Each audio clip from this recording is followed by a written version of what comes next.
beberapa hal dalam satu waktu. Misal nih, istri itu lagi masak, kemudian punya anak kecilnya tuh bangun, gitu ya.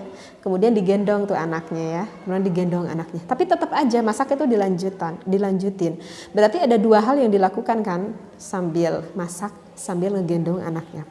Misalkan anaknya yang kurang dari 2 tahun, masih netek gitu ya, netek itu sama ibunya gitu ya. Berarti ada 3 hal yang dilakukan sambil masak, sambil netek, sambil gendong.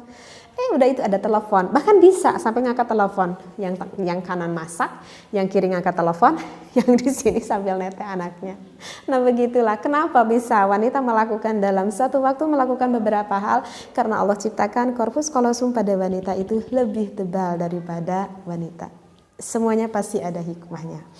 Nah kemudian apa yang saya hubungkan akan melakukan berhubungan intim, begini ya, kan tadi laki-laki itu gak terlalu senang untuk banyak bicara. Sedangkan bagi wanita ketika suami ingin mengajak, ini sebelum melakukan berhubungan intim ya.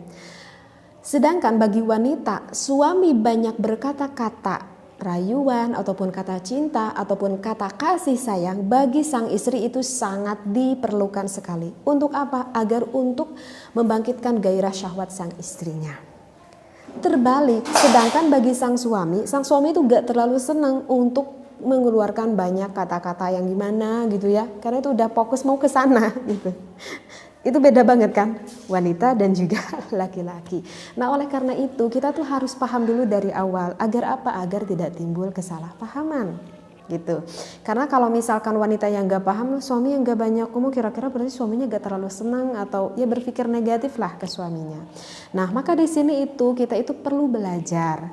Untuk suami, coba belajarlah, walaupun suami itu tahu gak terlalu senang banyak bicara, tetapi setidaknya belajarlah untuk membangkitkan gairah sang istri. Maka suami sebelum melakukan berhubungan intim, belajar untuk banyak berkata-kata, kata-kata cinta, kata-kata rayuan, kata-kata kasih sayang, ataupun kata-kata ngobrol biasa sekira-kira bisa menyamankan sang istri sehingga bisa menggairahkan syahwat sang istri, maka itu adalah hal yang sangat diperlukan. Jadi bagi suami yang sebelumnya nggak paham, coba belajar mulai dari sekarang agar istri kita senang ya, agar gairahnya semakin memuncak.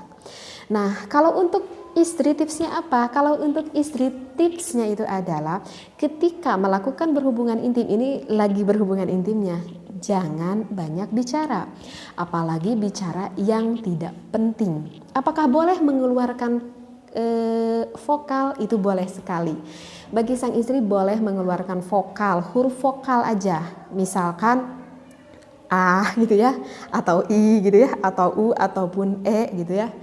Paham ya maksudnya di sini kan? Misalkan nih, saya terangin takutnya nggak terlalu paham. Misalkan ketika sang istri melakukan berhubungan intim, kemudian sang istri itu udah mulai enak-enaknya gitu ya, berhubungan dengan suami. Justru hal ini sangat disenangi oleh suami kita, ya.